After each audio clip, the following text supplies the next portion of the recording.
everyone. This is Jared Rand, and welcome to the Global Guided Meditation Call for Monday, November 25, 2024, 3:15 p.m. Eastern.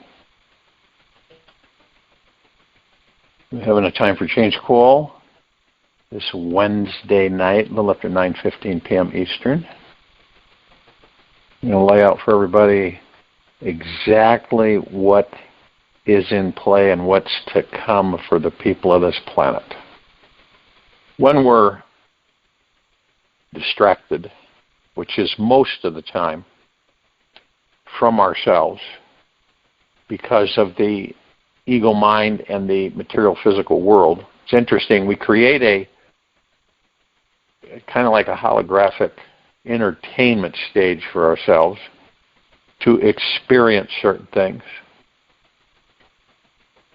And when we enter these bodies, we are not aware that we're going to be challenged on a continual basis. You have good challenges, not so good, and bad challenges. And you can't really, this is something that civilization has to choose for itself to come into the awareness when you look at everything going on around you. What's missing? What do we have missing in all of it? Right? It seems pretty hollow when you're an observer or a watcher of it. It's a redundancy that has no weight to it. It's hollow. It's played out on a continual basis, generation after generation. And when you look at the whole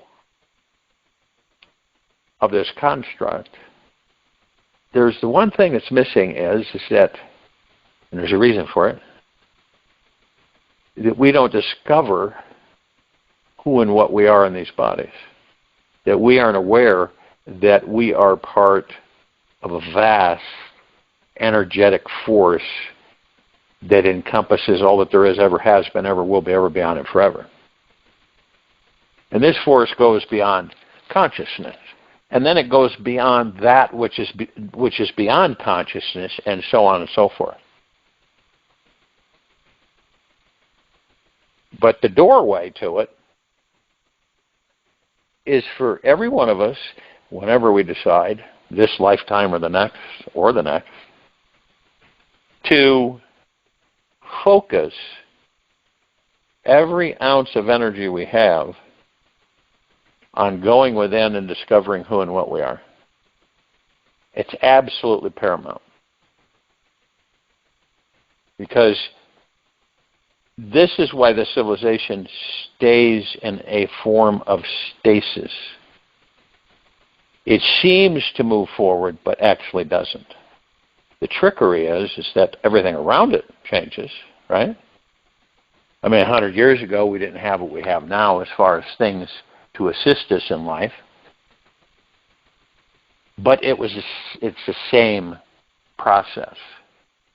You've got a very small group of people that are embracing the spiritual, and then you have the majority embracing the man-made religious, and then you have those, including those that are completely unaware.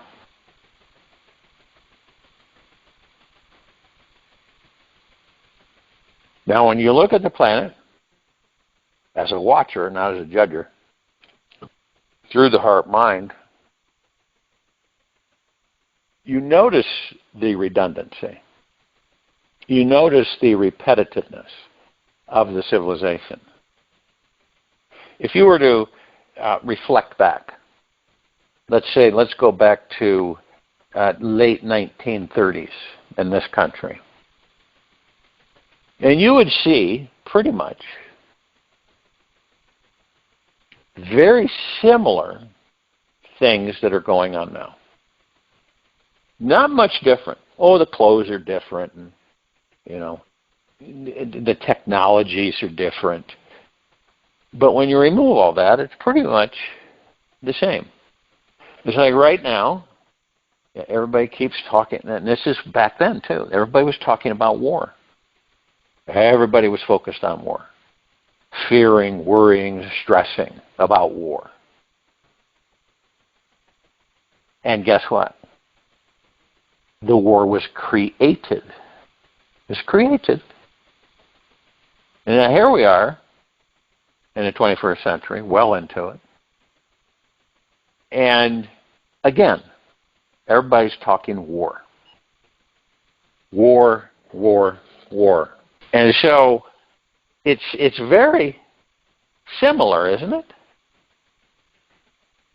So when you have the majority of us on this planet, no matter what the time, what the generation, we focus on something that is absolutely idiotic. And our energies go to it. Now, it doesn't really matter how things are spun. All that matters is that we are supremely omnipotently powerful beings that never die, that are in these bodies, so to speak. And so what we're focusing on, and not just one of us, many on this planet, we create. Now, the circumstances can be anything. It can be engineered, put together on purpose for dastardly reasons, a plethora of things. But we really focus on the clarity that we're that powerful. We create what we focus on. What we spend our attention on is what we create. And we don't correlate that. We don't connect that. We don't say, wow, we focused on this and we created it. And to take full responsibility of it. You know why that is? It's because we don't know who and what we are.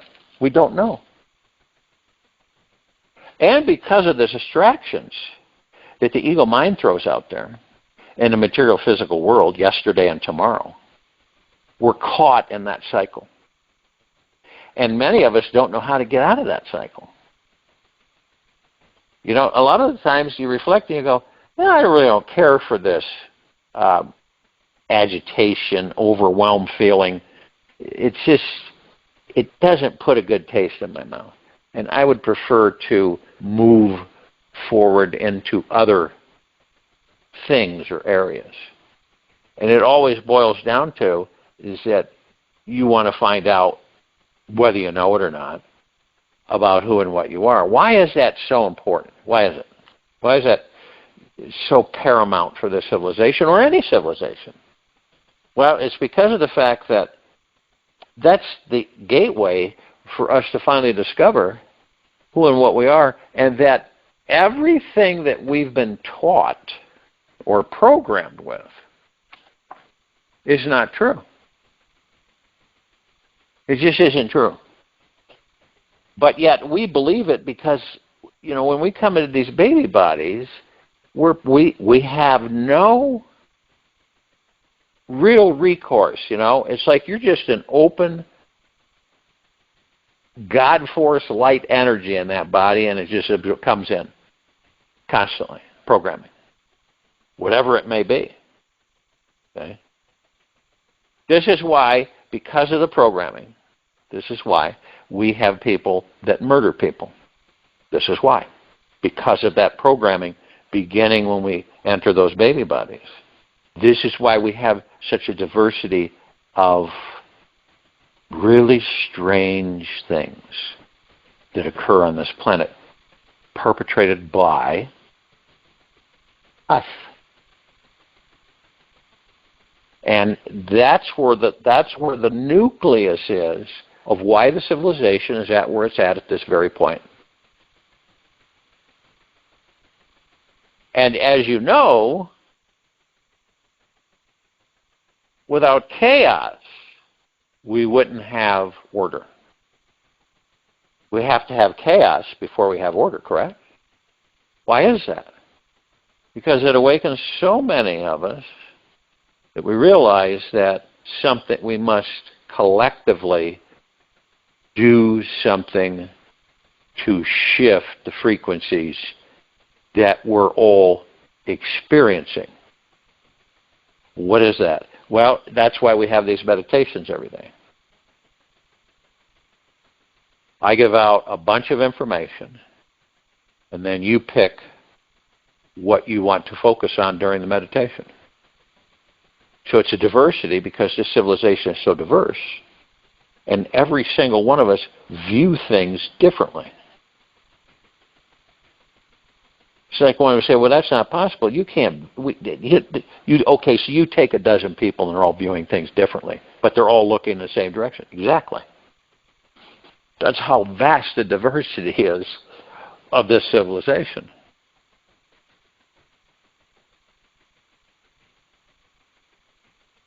So this is why the information that I give out in these meditations is because of that, so that one can choose what they identify with and then focus on it.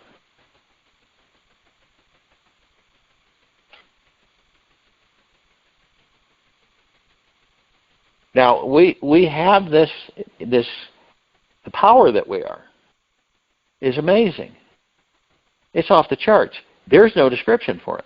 Oh, you can, we come up with different words that attempt to describe it. But there really isn't any words to describe it. It's unending.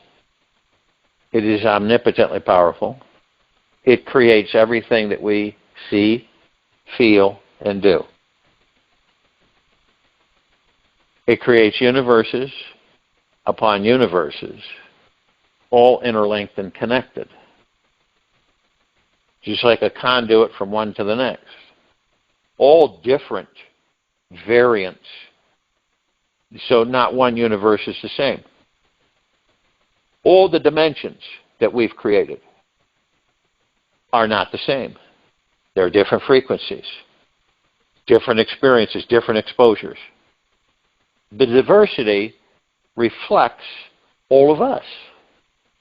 And as the gods that we are, in all the millions and billions and trillions of lifetimes that we have experienced, affords us the comprehension to create such a vast entertainment playground.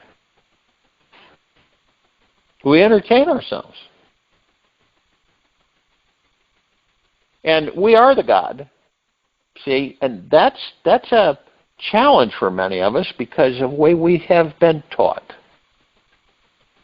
We have no limitations. But that's a problem for many of us because of the way we've been taught. Anything is possible. But that's a problem for many of us because of the way we've been taught.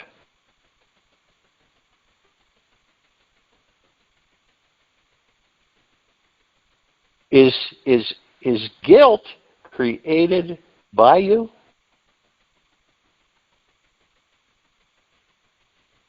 Or is guilt created by the ego mind?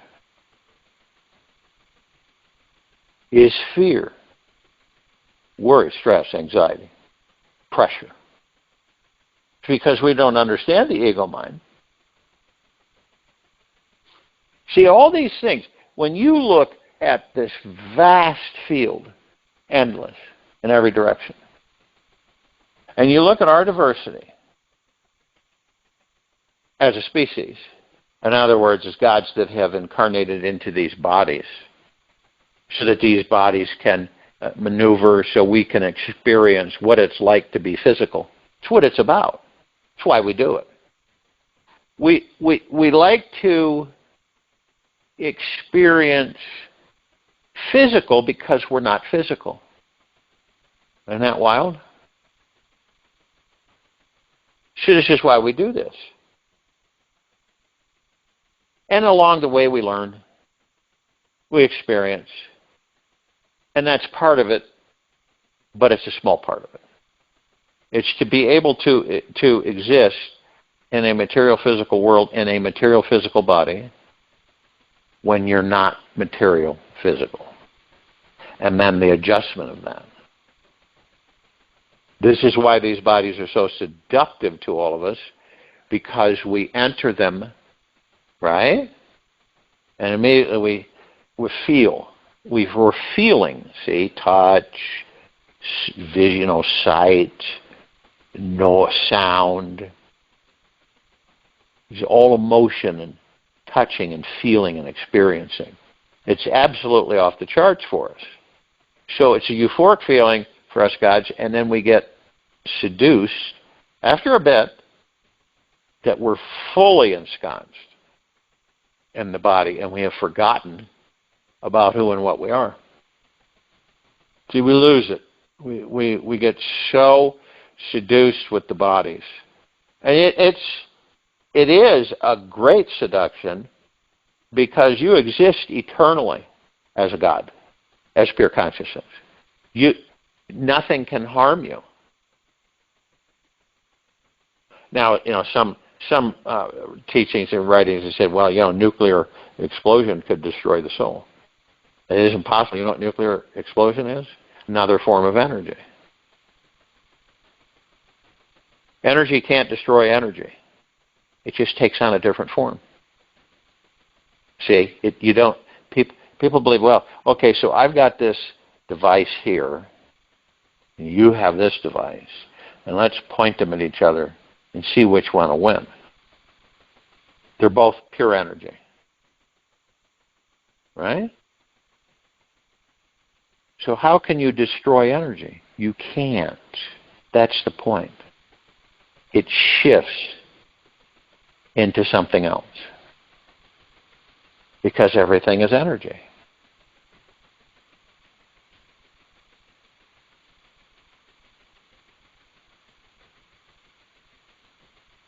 And to realize that you focused, you were able to reprogram yourself, right? And you focused on your awareness. And then you said to yourself, well, I would like to stay in this body, say, 1,000 years, healthy, right? So, and you end up doing that. And that's the way it used to be. That's the way the civilization used to be. Okay. We lived to, anywhere from 300 to 3,000 years. We didn't have any devices, because we knew who and what we were. Do you see the difference now? When things are put in front of you, and you're going to view them how you view them. You're going to interpret them how you interpret them. Just you. A bunch of other people interpret them differently, see them differently, review them differently. Again, the diversity of our civilization, of our species. So when you comprehend that,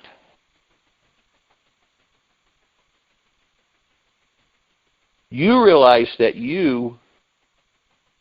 every tiny, quantum particle to large particle, is energy, and you're moving that energy and creating things out of the energy. And let's just say you know who and what you are, so you move energy because you are energy. But your pure consciousness knows how to move it and bring it into form for you to experience it. The air is energy. Everything, the planets, solar systems, galaxies, universes, all created through a highly conscious, omnipotently powerful supreme energy, which we're all of. See, the redundancy here on this planet is to keep us in a state of amnesia, so we never, ever reach our full awareness of who and what we are. We don't recover. So we continue on the cycle of repetitive incarnation for thousands and millions and billions of years. This is our cycle. The programming, you watch it as you observe it, as I explain it. The programming from the very early steps into from childhood to adolescence to adulthood, and continually being programmed all along until you leave the body. You see how that works? Now, it isn't any kind of a negative thing. And as I say all the time, we're talking about it means that we're halfway there. We're aware of it, which is phenomenal. None of you would be on this meditation call unless you were aware of it. And no one on this planet would be listening to these calls in the millions if they weren't aware. So it's a pretty darn good measuring device for the civilization's awareness. And it is totally up to us. It isn't up to 1 or 2 or 3. It's up to us. Totally. First, discover who and what you are. Paramount. We do that through meditation. We do that by leaving the ego mind alone so we can watch it. Okay? That's what we do. And we do that by leaving the mind alone. In meditation, you leave the mind alone, you leave the ego alone. And you leave all that stuff that you know is there with the ego mind. So when you go into meditation and you get into a comfortable position and you focus on relaxing into your body and focus on your breath rising and falling and being as still as a statue. That's the moment. That's the now. That is all any of us will ever have, is the now. And this is why we talk about the fact that when you're not in the now, you're worrying about something. It doesn't have to be big, okay? You're stressing about something, whether you're aware of it or not, and you're concerned, and you're serious, and you're not enjoying your life.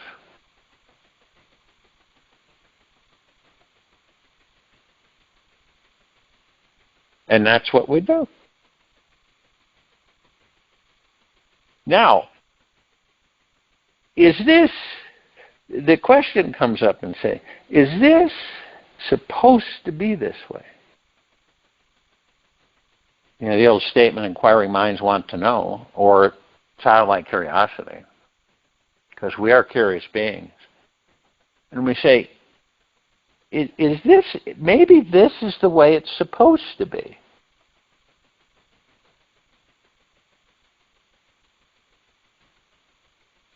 Because we've been doing it so long.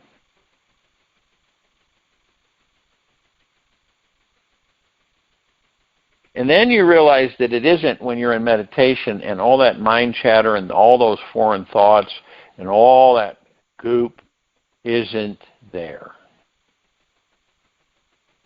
When you step away from the material physical world, what you're doing in meditation, reconnecting with the God, the pure consciousness within you, what you're doing in meditation, and just being. That's it. You're just being. Just being is paramount. But see, we've been taught so long, so very long, that you can't just be. You have, and see, this is addressing material physical. You've got to be doing things. See, and well, who says? Well, the society, the human psyche, is what the society is. It's the human psyche. So you go, well, then I have to do this. I can't just sit here and do nothing. This happens to a lot of us because we start feeling guilty because we're not, well, I don't feel productive. I got to be doing something, and then I feel productive.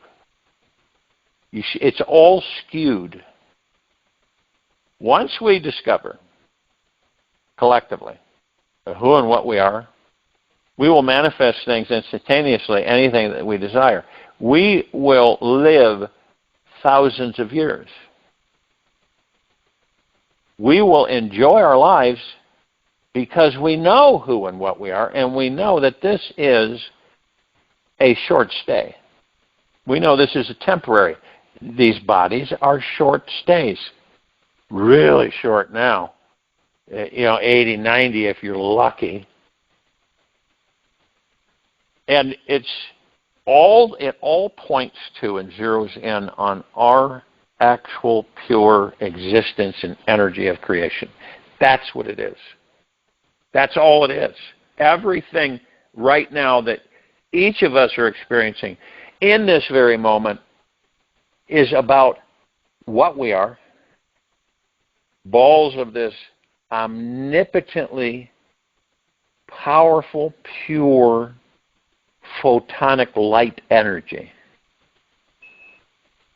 That's what we are. And not only that, we're mixed in with everything we've created. Everything. It doesn't matter, a rock, a tree, a bird, a bee, a blade of grass. We are infinitely unending. We exist forever. Because if we didn't exist forever, none of this would be. There wouldn't be any planets. There wouldn't be any universes. You see how far it goes. And the reason that we keep reincarnating in physical forms is just so we can experience it. So we learn. There's no such thing as mistakes. All we do is experience. That's it. Now, mistakes cause us to feel guilty, but this is a material physical world created by what? Well, we call it mankind. Humanity. But we're a civilization and a species, which means that, how we're made up, what our habits are, how we survive, how we flourish, how we expand, or how we shrink, how we disintegrate.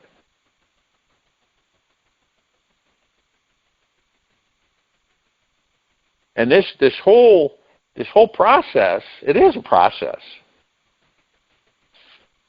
One might say, well, do you ever, are you ever done with this? Do you ever go to something else? Or are we all just destined to keep incarnating in physical forms forever? No. No, it's your choice. Here's the trick, though. The way that this is structured, this quadrant of the galaxy is structured, is that you lose your memory, right? You leave the body, you're electrically charged, pop, and then you don't remember. Then you get to the other side, which is a image.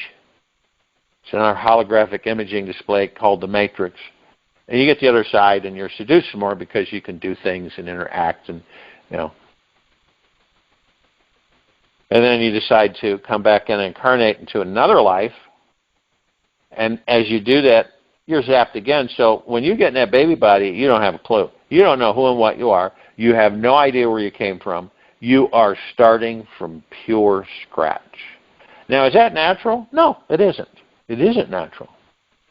But it is played upon us for a very long time because we don't focus on the direction of discovering who and what we are in the body, because on this planet we have so many distractions. We have man-made religions, over 60,000 of them. We've got all these distractions in the material physical world that inevitably keep us away from focusing on who and what we are. See? That's it. And so the majority of us, 99.99% of us, flow and focus on material, physical, and then eventually that life ends, we leave the body, and then eventually we come into another body, and that cycle continues until we break it, until we discover back again who and what we are. And then we determine that we don't care to be shocked into amnesia anymore. It's all up to us. You can see the trap, though. You can see it, right? You know it's a trap.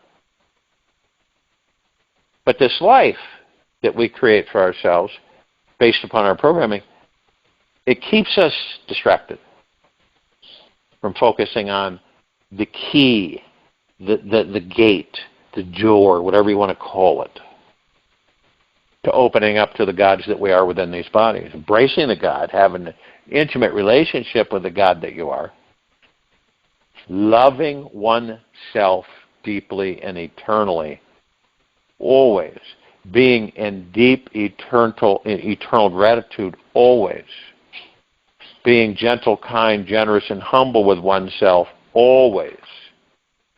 That's a tough call because of how we were raised, influenced, however you want to call it, programmed, taught. We view things a lot different. We view ourselves. And since we're so super sensitive, these bodies are so super sensitive, what parents tell us sticks. We don't know that, but we carry it with us. Whatever's done to us sticks. And it's with us throughout this lifetime. That's why you have so many of us that are so confused and so distraught about things about themselves and how they analyze and judge themselves and they come down on themselves frequently. Not good at all. But who taught them to do anything else? Right? Who taught, most of us believe that it's our fault. Or we tell ourselves, why do we do such stupid, dumb things? Rather than loving ourselves and looking at all of it as just one big experience. And it's crucial for the survival of this civilization. It really is. People meditate, but they meditate once in a big blue moon. The majority of people on this planet never meditate. Meditate is the strongest form of prayer. But they don't do it. Why? Well, because they're so darn distracted about the physical material existence. Physical material life. Because if we discovered, would we reincarnate again? You don't know, do you? You really don't. And if you knew what life was about, if you knew that it was temporary, and I'm speaking material physical, would you do it often just to experience, knowing that it was temporary, knowing that it was created for your entertainment? I'll join you in the meditation. I'll return to close us out.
Take an easy and slow breath in through the nose, and an easy and slow breath out from the mouth. Remain still, relaxed into your body, focused on your breath rising and falling. The obstacle is what creates freedom. Whenever you encounter an obstacle, challenge, or major problem in this life, remember one very sacred and powerful thing. You are creating the perception that is a problem because you do not yet understand how it will benefit your future. Remember that this quantum universe is deeply intelligent synchronicity that cannot ever make a mistake.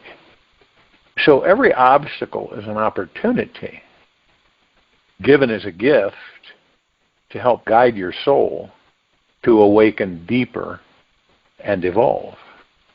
The obstacle is meant to push you deeper so that you eventually turn your entire attention within and discover the all-powerful, all-knowing, divine being you already are.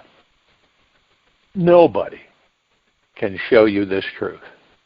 You have to find it out for yourself.